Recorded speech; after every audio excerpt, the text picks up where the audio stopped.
Here is the script with a few words changed slightly.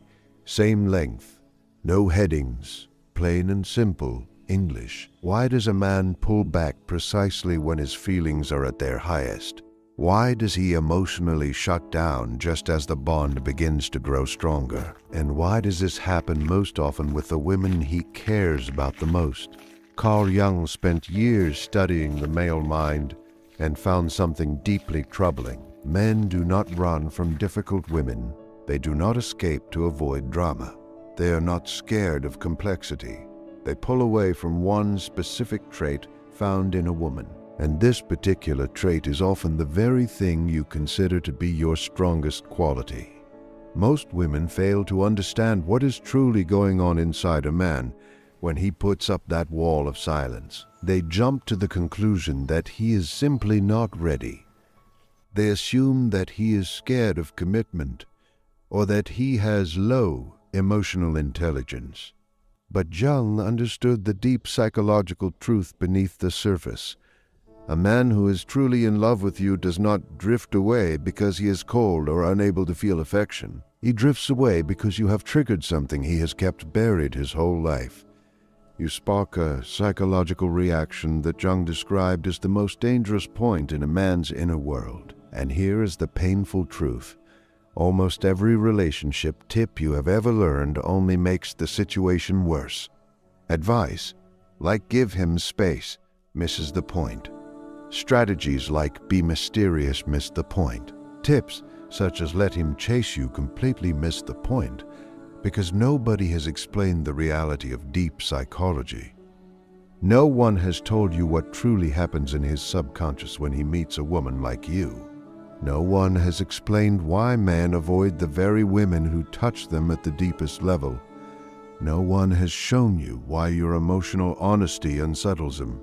And no one has told you that what you think is a weakness is actually your greatest psychological strength. Jung found that there is a certain quality in some women that men unconsciously fear, not because it is harmful, but because it is so powerful that it forces a man to confront himself. And most men are not ready for that confrontation.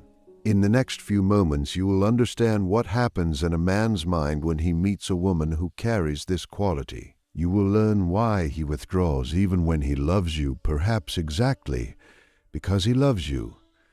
You will understand the Jungian idea that explains why emotional depth creates distance in men. And you will learn a psychological approach that changes everything. Not to control him, not to manipulate him, but to finally understand what is going on in his mind when he shuts down emotionally. But I must warn you, this understanding will be painful because you will see that he is not running from you. He is running from the man he would have to become by your side. He is fleeing from his own emotional depth that you bring to life in him. And the paradox is this: the more genuine you are, the more you show your true self, the more you push him to face his own incompleteness. Jung called this the mirror of the unconscious. You reflect back to him everything he has failed to accept within himself, and that is why he keeps his distance, not because you are too much, not because you are overwhelming, not because you are too emotional, but because you are whole. And his own lack of wholeness becomes unbearable when he is near you. So if you are ready to understand why men pull away from the women they love the most, let us explore what Carl Jung revealed about the male mind and what very few people ever explain about the deep psychology of men. Before we go on, I want you to do something meaningful. If what I have described connects deeply with you, if you recognize yourself as the woman who confronts men with their wholeness, then write one word in the comments right now: reflection. Why does this matter? Jung believed that change happens not only through understanding, but through conscious action. By writing this word, you activate a process within your own mind. You tell your subconscious, I am ready to face the truth. I am ready to understand what is really happening. This simple act of writing reflection is the first step toward accepting this awareness. It is as if you are making a promise to your own unconscious. Jung called this conscious participation in the process of individuation. Most women take in information passively. They watch, they listen, they think interesting, and then nothing shifts in their lives. But the women who truly transform, who change their relationship patterns, are the ones who take active steps, who choose conscious participation, who signal to the world, "I am not here only to listen, I am here to grow." When you write reflection in the comments, 3 things happen in your mind. First, you confirm to yourself that this understanding is real. You honor your own experience. Second, you signal to your unconscious that you are ready to accept your inner strength and stop believing that you are too intense or too much. Third, you connect with many other women who are going through the same pattern, who know what it feels like to be desired and avoided at the same time. Look at the comments and notice how many women have written reflection. These are women who understand. These are women who are no longer stuck in unconscious relationship cycles, but are becoming aware creators of their own reality. And here is the most powerful part. When you write reflection, you train your mind to notice the signs in your own love life. You begin to see when you awaken his inner struggle. You recognize when he is running from his own depth. This awareness is what separates women on who repeat painful patterns from women who break cycles and build deep, honest connections with men who are ready to grow. This realization can feel heavy at first because it removes the idea that you did something wrong. It shows you that your presence alone creates change. When a man feels that change, he feels exposed. He feels seen in ways he has been avoiding. Your calm confidence, your emotional clarity, and your ability to stay grounded force him to notice the parts of himself he has ignored. He may not have words for this discomfort, but his body reacts before his mind catches up. Distance becomes his shield. Silence becomes his defense. Not because you hurt him, but because you revealed him to himself. This is why chasing, explaining, or making yourself smaller never brings him closer. Those actions only confuse you and drain your energy. Understanding this truth gives your power back to you. You stop taking his withdrawal personally and start seeing it for what it truly is: a response to growth, a response to depth, a response to love that asks for maturity. And once you see this clearly, you no longer beg for connection. You choose alignment. You choose men who can stand in the light you naturally carry without needing to run from it. This awareness lets peace replace confusion and self-trust replace doubt. Do this now before we move forward, because what I will share next only works for women who have already taken this first conscious step. Women who only watch and listen passively may hear the approach, but it will not settle into their subconscious. But for the women who wrote reflection, everything that follows will carry deep meaning. So are you ready? Good. If you wrote reflection, then you are prepared for what comes next. First, let me explain something about the male mind that most women do not know, and that most men do not fully understand themselves. Carl Jung discovered that every man carries a feminine element within him. He called it the anima. This is not a symbol or a metaphor. It is a real psychological structure present in every man. The anima holds everything a man experiences as feminine within himself, and therefore pushes out of his conscious identity, his emotions, his sensitivity, his desire for deep connection, his ability to feel instead of only analyze. From the moment a boy hears phrases like "boys do not cry" or "be strong" or "do not be weak," he slowly disconnects from parts of who he truly is. Those parts do not disappear. They sink into the unconscious. They become his shadow. And here is where it gets important. This buried inner world is projected onto women, especially the women he loves, but not in the same way with every woman. Most women only touch this lightly.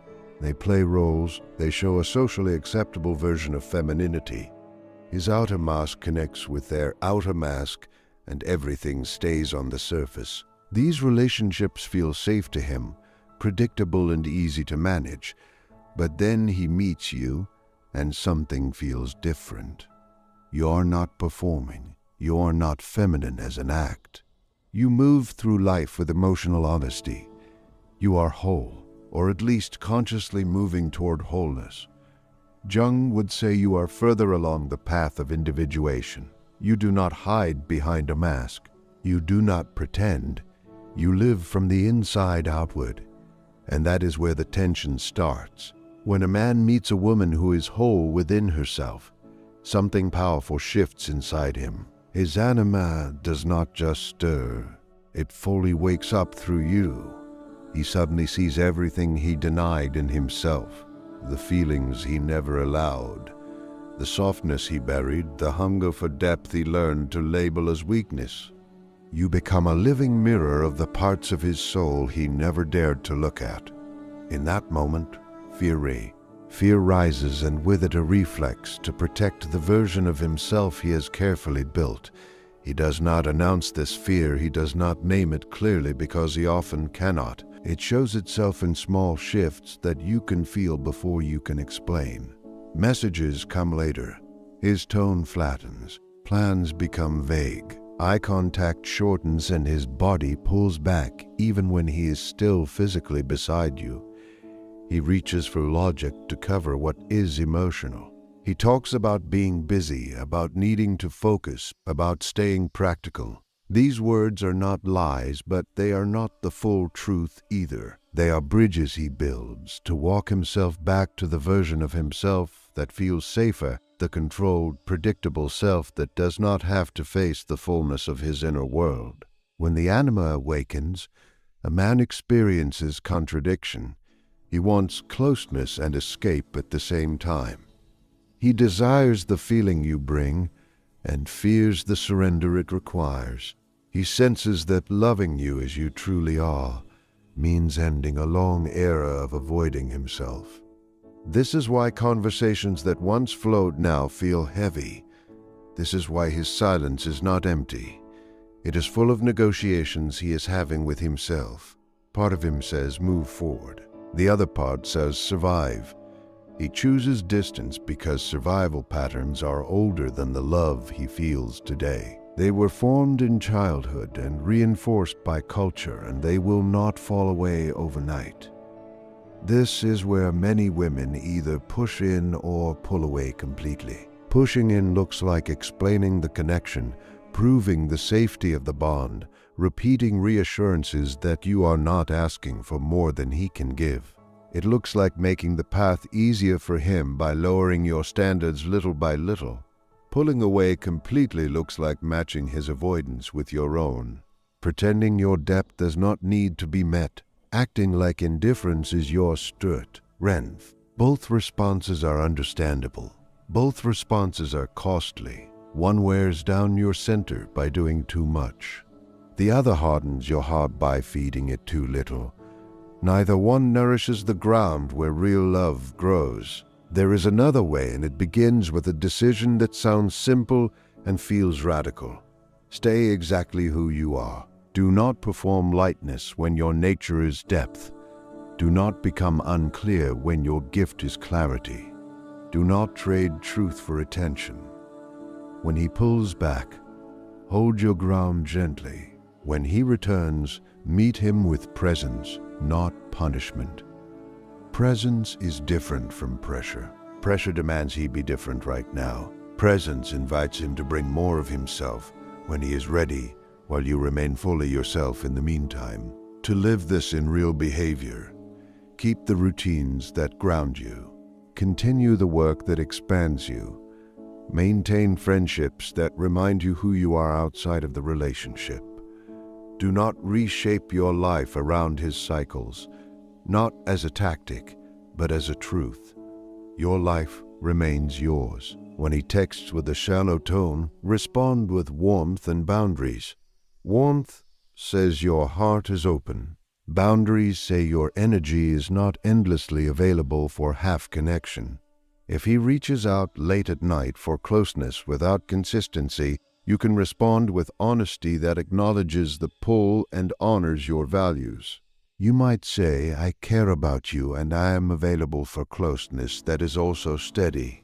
If we are moving toward depth, I am here. If we are staying on the surface, I need rest. This is not an ultimatum. It is a mirror. It shows him the shape of love in your world.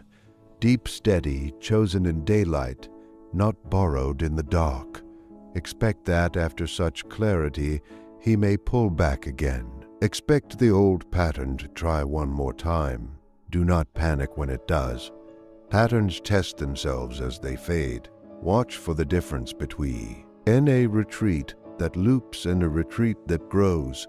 A looping retreat returns with the same words, the same avoidance, the same inability to name feelings. A growing retreat returns with new words and small new actions. He reaches for definitions. He admits confusion without making it your fault. He suggests ways to help him stay present.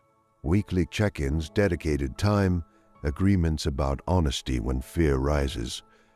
These are early signs of movement. They are not the end of the journey, but they are the first real steps on the path. When fear comes back in him, which it will, remember that your job is not to remove it. Your job is to remain honest in its presence. If tears come to your eyes because you feel the distance, do not swallow them to appear effortless.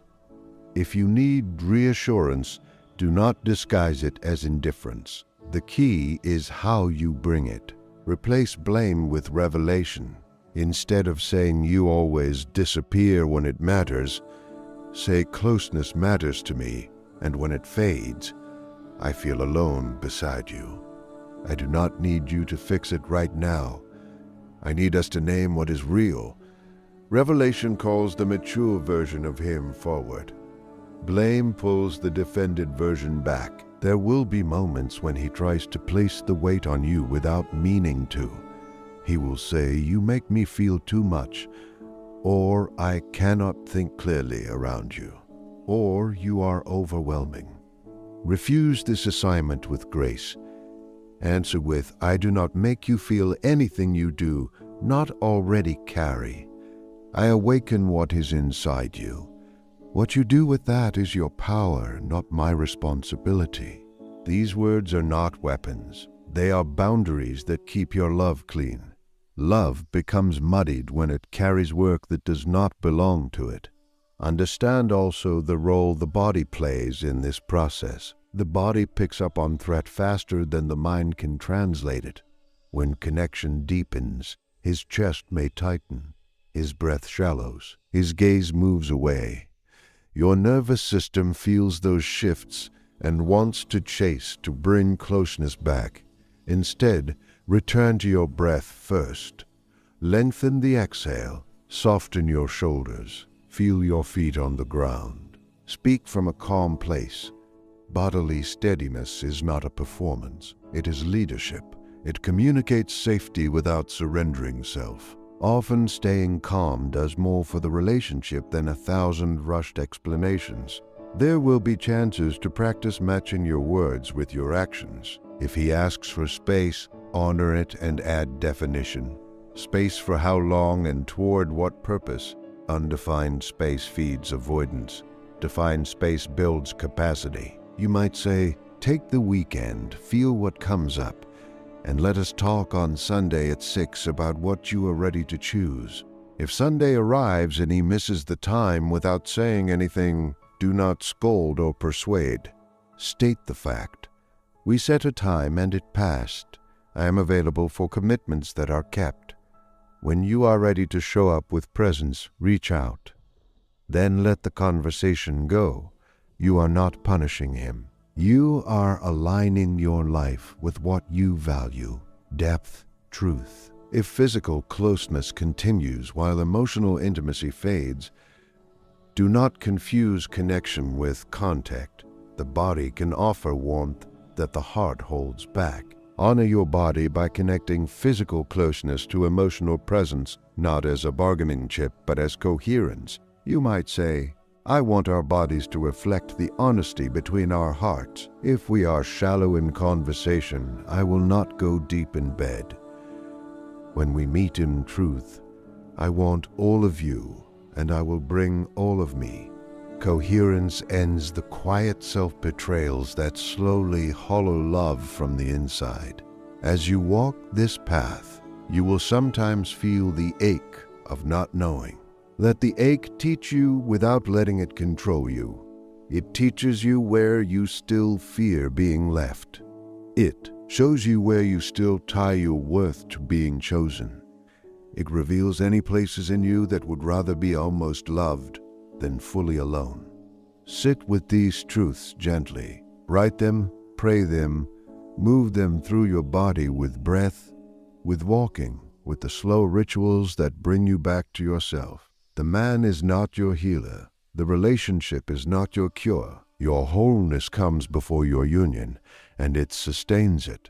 There is a quiet confidence that grows when you consistently honor your depth.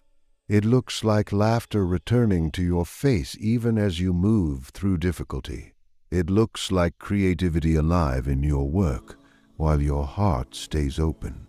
It looks like saying yes to experiences that remind you of life's fullness, so you do not wait by a silent phone and call that love.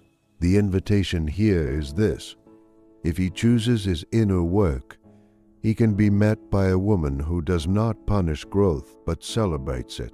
If a day comes when he names his fear with clarity and chooses to stand inside it, meet him there with the same clarity. Do not say it is nothing. Do not say he should have done this sooner. Say, thank you for meeting yourself.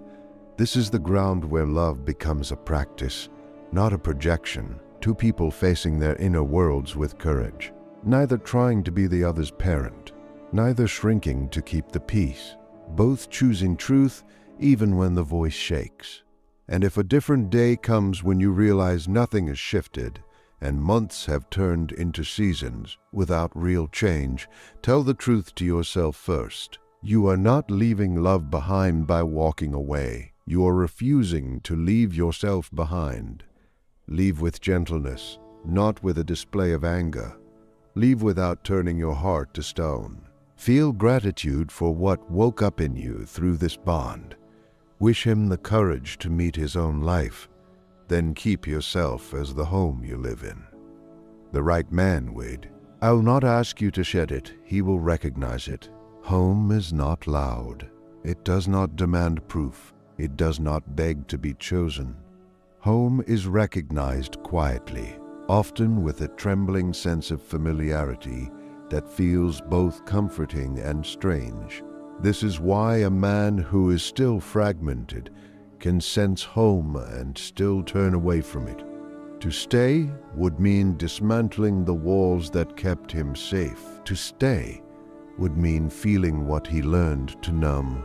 To stay would mean grieving the years he lived cut off from himself. And grief is something many men were never taught how to carry.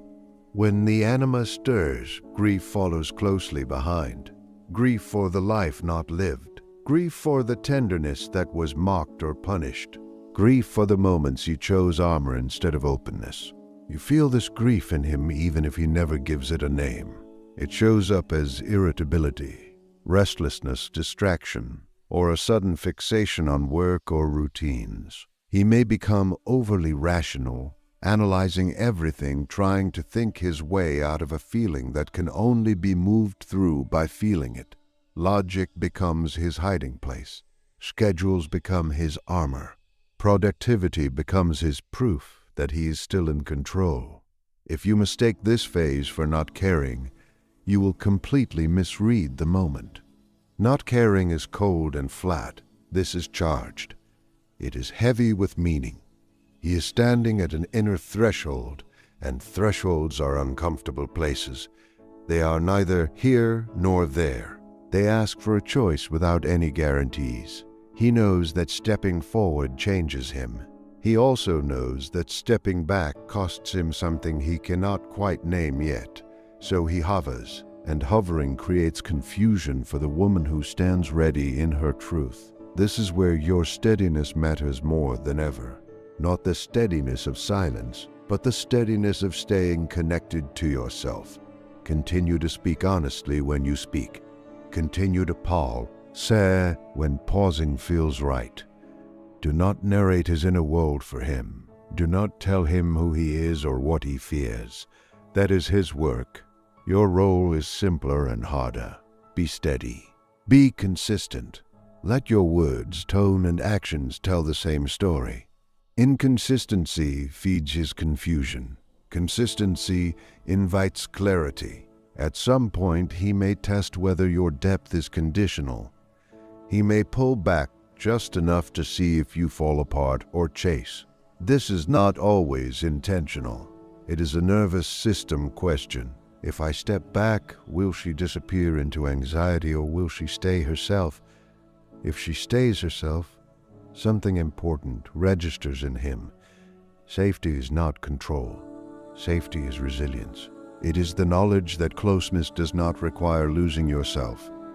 When he sees you keep your center, a new pattern forms in his mind. Relationship does not mean being trapped. Love does not mean losing who you are. There is a moment that often arrives quietly, almost without notice. He stops running and starts watching. He watches how you move through your days. He notices that your life does not become smaller in his absence. He notices that your joy does not depend on his availability. This does not make him feel replaced. It makes him feel invited. It shows him that joining you would be an addition, not a rescue. This is important. A man cannot move toward a woman who feels like a burden for his emotional well-being. He can move toward a woman who feels like a partner in truth. If he begins to step forward, the quality of his presence will shift. It will feel slower but steadier, less dramatic, more grounded, fewer grand gestures, more follow-through. He will ask questions that do not seek reassurance but understanding. He will share uncertainty without asking you to fix it. He will sit with discomfort instead of escaping it immediately. These changes may seem small, but they are significant. They show that he is learning to stay with himself. During this phase, resist the temptation to over-celebrate progress or to rush toward certainty. Let the rhythm settle on its own. Trust consistency over intensity. Intensity belongs to projection. Consistency belongs to integration. If fear returns, which it will, treat it like weather, not like a verdict. Speak to what is happening without making it larger than it is. Say things like, "I notice you pull back when we get closer. I am here, and I am also paying attention to what I need." This language keeps you present without abandoning yourself. It is also important to listen to your own body throughout this process. Your body knows when you are stretching in growth and when you are stretching into self-betrayal. Growth feels tender but aligned. Self-betrayal feels tight, contracted, and full of resentment. If you notice resentment building, pause. Resentment is a signal that a boundary has been crossed on the inside, even if not on the outside. It asks you to realign, to return to truth, to choose yourself without hostility. There may come a conversation where the future needs to be named, not as a demand, but as a direction. You might say, "I am moving toward a life that includes emotional partnership and shared direction. I want to know if you are moving that way too." This is not pressure, it is clarity. Clarity is a form of kindness. It saves time, energy, and false hope. If he cannot answer, that is also an answer. If he keeps deflecting, listen. Silence in response to clarity is information. If he chooses to stay on the edge indefinitely, honor what you see. Do not turn patience into denying yourself. There is a difference between giving time for growth and waiting in a room that has no way out. Time supports transformation only when there is movement. Without movement, time wears down self-trust. Choose the path that protects your aliveness. Choose the path that keeps your heart open without leaving it unguarded. Remember that love is not proven by how much pain you can endure. Love is revealed by how much truth can be held without distortion. A relationship that asks you to question your perceptions, minimize your needs, or silence your intuition is not refining you, it is draining you. Depth does not require suffering as its price. Depth asks for courage, not the sacrifice of self. If he does choose growth, there will be a reckoning with his past patterns. He may grieve openly. He may apologize without drama. He may name fears without placing them onto you. Receive this with warmth, not superiority. Growth is vulnerable. Do not use insight as a weapon. Walk beside him, not ahead of him. Let your steadiness be the ground, not the spotlight. And if he does not choose growth, if he remains committed to avoidance, let the ending be clean. Do not linger to prove your worth.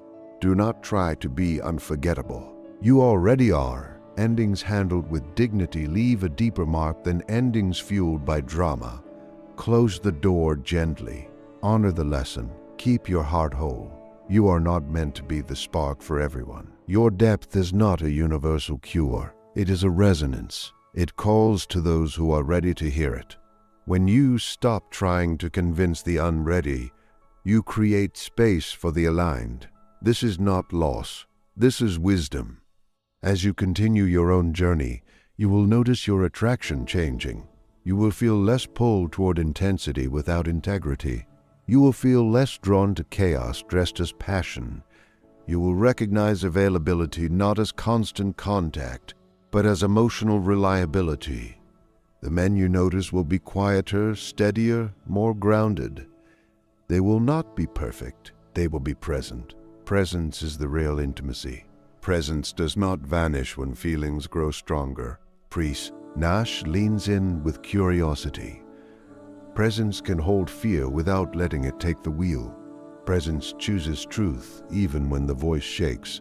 This is the presence you are learning to offer yourself first. And when you do, you no longer fear being too much. You know you are enough. And from this place, the story continues.